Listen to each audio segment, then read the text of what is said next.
and you begin to doubt what you felt. You ask yourself, was that moment real, or was I simply escaping from my circumstances? Tonight, I want to tell you what that moment means. The reality you touched in imagination does not need to be created from nothing. It already exists as a state within consciousness. You are not being asked to construct a world that has never existed.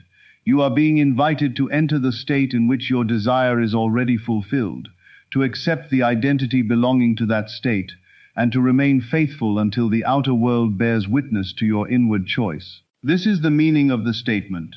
Your new reality has already been created. But before we continue, we must understand what is meant by the words, God's chosen ones. I do not mean that God selected a small number of people to receive his favor, while condemning everyone else to limitation. God is no respecter of persons. The divine presence lives in every man and every woman. It is not confined to one nation, one religion, one social position, or one degree of education. The name of God is I Am. Every human being carries that name. Yet most use it without understanding its power. They say, I am unwanted. I am unfortunate. I am always struggling. I am too late. I am not prepared. Then they look upon the world produced by these states and call it destiny.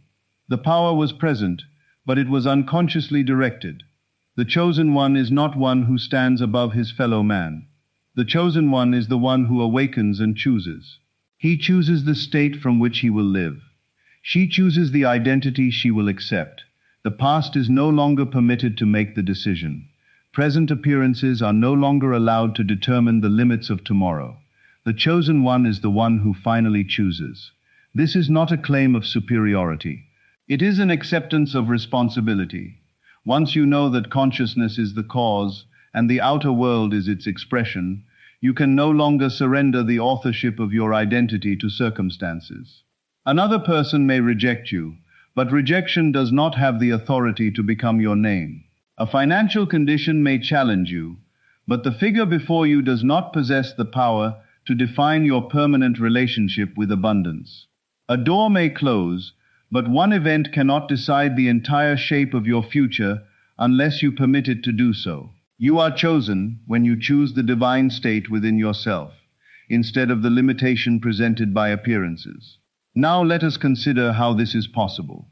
Scripture tells us, "In my Father's house are many mansions." These mansions are not buildings in a distant heaven. They are states of consciousness. Imagine consciousness as a vast house containing innumerable rooms. Each room is a complete state of being. There is a room in which a man knows himself as rejected. Another contains the consciousness of being securely loved. There is a room organized around scarcity. Elsewhere is the quiet state of sufficiency. One room contains the person who fears being seen. In another, the individual knows that his work is valuable and shares it without apology. Every conceivable state exists within the Father's house. You do not build these rooms. You enter them. Attention is the doorway. Assumption is the act of entering. Feeling is the evidence that you have taken your place within the state. When you enter a room of consciousness, you begin to see life through its windows. The world may not change immediately, but your relationship with the world changes. You notice what you could not notice before. Events acquire a different meaning. Certain choices become possible. Actions that felt unnatural in the former state begin to arise without force. The world has not yet presented a new appearance, but the position from which you behold it has changed. That change of position is the beginning of a new reality. You may ask me, how can a reality be complete if I cannot yet see it? Because the visible condition is not the state itself. The condition is the state expressed. Love exists as a state before a particular relationship appears. Security exists before the financial evidence. Success exists before the contract, the publication, or the public recognition. Peace exists before every outer difficulty has been removed. The state comes first. The expression follows. The ordinary man reverses the order. He says, "When money comes, I will feel secure. When someone chooses me, I will feel worthy. When my work is recognized, I will believe in myself. When the trouble disappears, I will rest." He postpones being until the world gives him permission. Security waits for money. Worthiness waits for approval. Peace waits for circumstance. His entire life becomes a preparation for a state he refuses to occupy now. I ask you to reverse the order. Do not wait for the visible fact to create your identity. Accept the identity and allow the visible fact to grow from it. This does not mean pretending that an unpaid obligation has disappeared. It does not mean denying a difficulty that requires attention. You respond intelligently to the present condition, but you no longer allow it to tell you who you are. That is the difference between denial and faith. Denial closes its eyes to the fact. Faith sees the fact, but refuses to worship it as the final cause. You handle the condition without becoming the condition. Now we come to imagination. Many regard imagination as fantasy, as though it were merely a private place where a man escapes from reality. I tell you that imagination is the faculty through which you contact a state before the physical senses confirm it. It allows you to meet the fulfilled self before the world introduces you. There is a great difference between thinking of your desire and thinking from its fulfillment. When you think of the desire, you remain outside it. You look toward it. You admire it. You wonder when it will arrive. The very act of looking toward it places it away from you. But when you think from the fulfilled state, you occupy the identity of the one who already has. Your position changes. Instead of imagining money arriving, experience an ordinary evening after financial stability has become familiar. See yourself attending to your affairs without fear. Feel the quiet order of a life in which money is handled wisely and sufficiency is no longer surprising. Rather than seeing yourself meeting a loving partner for the first time, enter an ordinary morning after the relationship has become secure. Nothing dramatic needs to occur. You feel the ease of being known, chosen, and loved, without testing the affection before you. Do not visualize receiving recognition. Experience a normal working day after your contribution has been valued for some time. You complete the work, share it, and move forward without wondering whether you have permission to call yourself capable. Money, love, recognition. In each case, you move beyond the moment of arrival and enter the identity for whom fulfillment has become natural. This is living from the end. You do not stand at the beginning, staring into the distance. You stand inwardly, beyond the accomplishment, and remember how life feels from there. A true imaginal act often carries the quality of memory. Think of something you did yesterday. You do not hope it happened. You do not attempt to generate faith in the event. You accept it quietly. It belongs to your experience. When the desired state begins to feel this settled, you have moved beyond longing. You are approaching inward possession. Now we arrive at the difficulty that prevents many from seeing the fruit of their imagination. They enter the new room at night, but they return to the former room as soon as they awaken. They imagine fulfillment for a few minutes and then spend the day thinking, reacting, and choosing from the old identity. They visit the new state as guests, while continuing to live in the old state as their home. One number restores the consciousness of scarcity.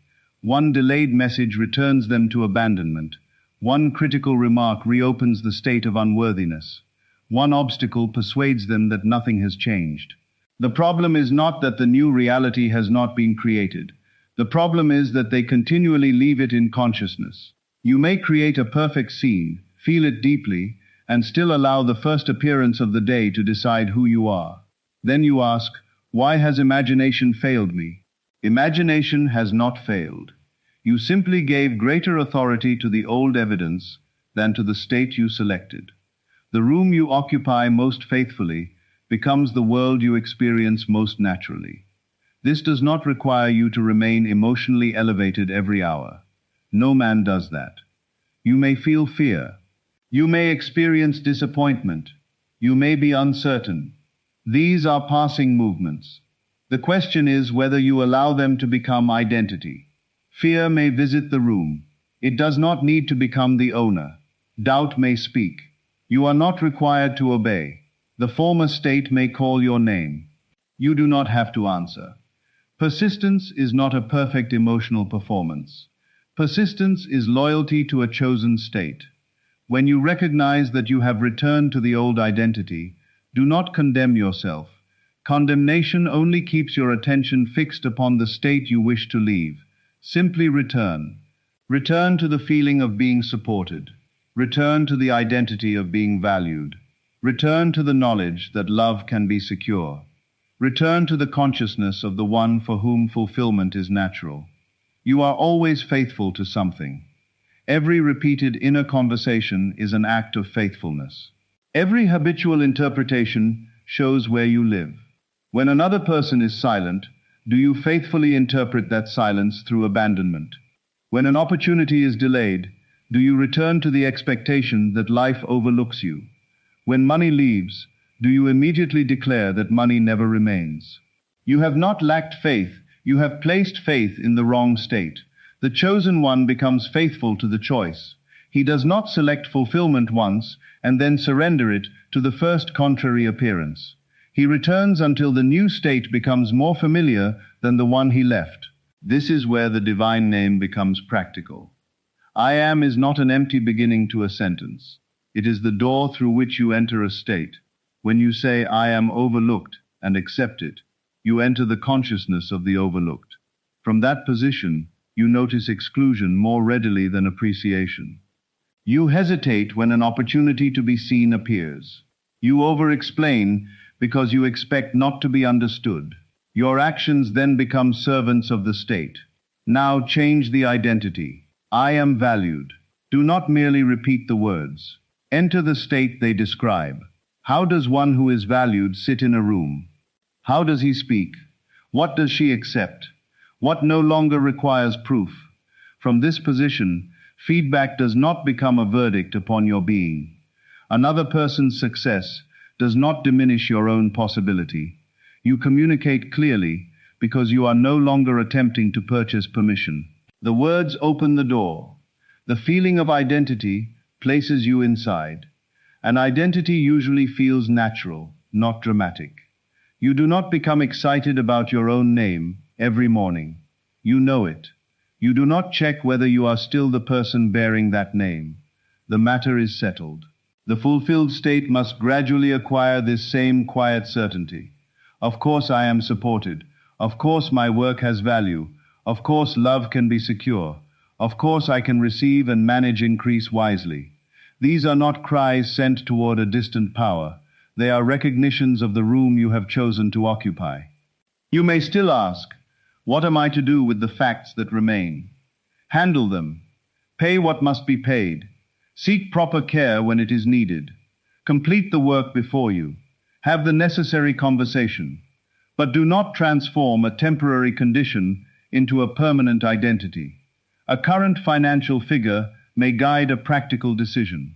It cannot declare your eternal relationship with abundance. A rejection may encourage revision or redirection. It cannot define the value of your being.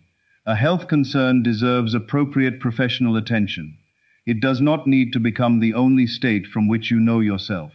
Facts can inform action. They must not govern identity. The old evidence may remain visible for a time because the outer world contains the results of assumptions previously held, decisions previously made, and actions already taken. A new state does not always erase every former consequence in one instant. Nevertheless, once the cause changes, the future expression cannot remain permanently identical. Remain in the new room while handling what must be handled. Do not return to the old room merely because you hear its voice. From the chosen state, different action becomes available. This is not a teaching of passivity. Assumption does not remove action. It changes its source. From the state of being valued, you become willing to complete and share work that fear kept hidden. You ask for appropriate compensation. You speak clearly. A correction can be received without collapsing into the identity of failure. From the state of secure love, you no longer test every affection. You communicate directly instead of constructing fearful meanings around silence. Confusion stops appearing romantic. Consistency no longer feels suspicious. From the consciousness of abundance, you organize resources rather than avoiding them. You seek information that fear once prevented you from learning. One opportunity is no longer treated as the entire future. The new state changes what you notice, what you accept, and what you are willing to do. These changes become part of the bridge through which the new reality appears. You do not need to design every event on that bridge. You need only remain faithful and respond intelligently to the step before you. A conversation may introduce a possibility. An idea may suddenly appear relevant. A boundary may remove an arrangement that consumed your attention. A refusal may create space. A former connection may return at the proper moment. You cannot always recognize the bridge while you are crossing it. Do not demand a complete map. The finite mind knows only what is currently visible. The fulfilled state contains possibilities that your present reasoning cannot calculate. Use reason to act wisely. Do not use it to imprison possibility. Let me give you an illustration. Suppose a woman desires to become a published author. She has written for many years, but she has not completed and shared her work. Outwardly, she says, "I want to be an author." Inwardly, she waits for publication to give her permission to assume the identity. She lives in the room of permission. A rejection would mean she has no talent. Criticism would mean she has no right to continue. Therefore, she revises endlessly, hides the manuscript, and calls postponement preparation. One evening, she asks a different question. What is the consciousness of a working author? She does not imagine a great award. She does not see a crowd applauding. Instead, she enters a quiet morning after her first book has been published. She sits at her desk, working on the second. A copy of the first book rests beside her. She does not stare at it in disbelief. It belongs there. She changes one sentence, reads the paragraph again, and continues writing. The scene is ordinary. Its power lies in the identity. She is not waiting to become an author. She is doing what authors do. Each evening, she returns to this simple act. The room of authorship becomes familiar. Gradually, her behavior changes. She finishes the manuscript. She sends it. Feedback no longer decides whether she is permitted to write. When a rejection appears, she adjusts and continues. Eventually, the book is accepted. The publication did not give her the identity of an author. It confirmed the identity she had already accepted. The physical event became the witness. Consciousness was the cause. Now I ask you to apply this principle to yourself. Choose one desire. Do not attempt to transform your entire life in one act. Bring before you the matter carrying the greatest emotional weight. It may concern money. It may concern love. It may concern work, health, creativity, purpose, or peace. Ask yourself, which state have I been occupying in relation to this desire? Do not name only the condition. Name the identity. Have you been the one who must struggle for every opportunity? Have you assumed that money cannot remain? Have you identified yourself as one who is never completely chosen? Have you treated your work as though it were invisible? Have you lived as if every burden must be carried alone? See the state clearly. Do not blame yourself for every event in your life. Other people make choices. Social and physical conditions exist. Many factors lie beyond your personal control. You are not accepting blame. You are identifying the state from which you no longer wish to live. Now imagine the Father's house. Before you are many rooms. Behind one door is the identity you have occupied. You know its atmosphere. You know the conversations repeated there. You know the reactions it considers natural.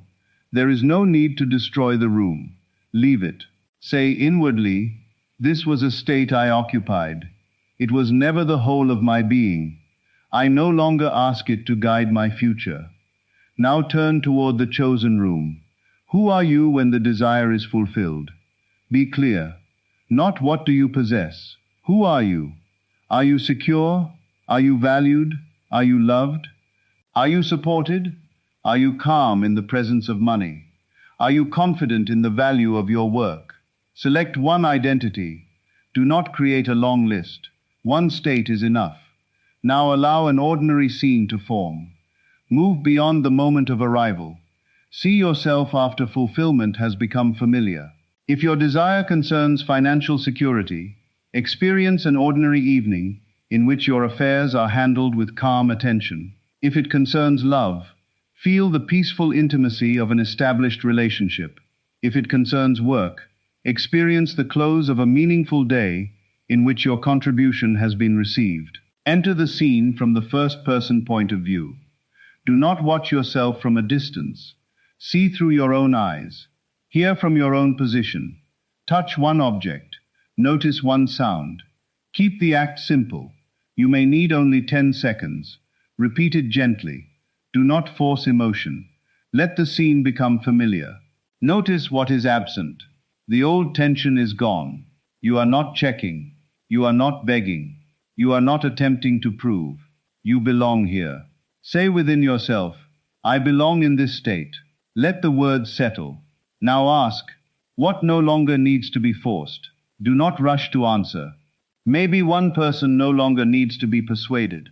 Perhaps one opportunity no longer needs to carry your entire future. You may no longer need to work without direction in order to feel valuable. The pressure begins to fall away. Ask another question. What action naturally belongs to this identity? An answer may appear. Complete the application. Finish the proposal. Organize your finances. Request a clear conversation. Decline an arrangement that violates your standards. Develop the skill. Seek qualified guidance. Accept help. Rest before making a decision that should not be made from fear. Receive the next natural action. You do not need the entire path. Take the step belonging to the state you have chosen. If the old identity returns tomorrow, do not declare failure. You have not lost the new reality. Attention has simply wandered into a familiar room. Return. You do not need a new method. You do not need to begin again from nothing. Return to the scene. Return to the identity. Return until the fulfilled state feels more natural than longing. This is the practice. Choose the state. Enter it in imagination. Accept the identity. Act from it. Return whenever necessary. My friends, your new reality is not hidden from you. It exists within the many mansions of consciousness. You are not being asked to construct the room. You are being asked to enter it. The chosen one is the one who chooses. The faithful one is the one who remains loyal to the choice. The old room may call your name. You do not need to answer. Present facts may require attention. Handle them without allowing them to become your identity. Do not wait for money to give you permission to feel secure. Do not wait for another person to announce that you are worthy of love. Do not wait for public recognition before accepting the value of your work. Choose the state now. Live from it. Let your thoughts belong to it. Let your interpretations arise from it. Allow your actions to express it. Your new reality has already been created as a state. Enter it. Remain there. And let the world reveal what consciousness has accepted. If these words represent your decision tonight, say quietly, I choose the reality already prepared within me. Do not use the words as a wish. Let them become a choice. The old room is no longer your home. You have entered another. Good evening, my friends.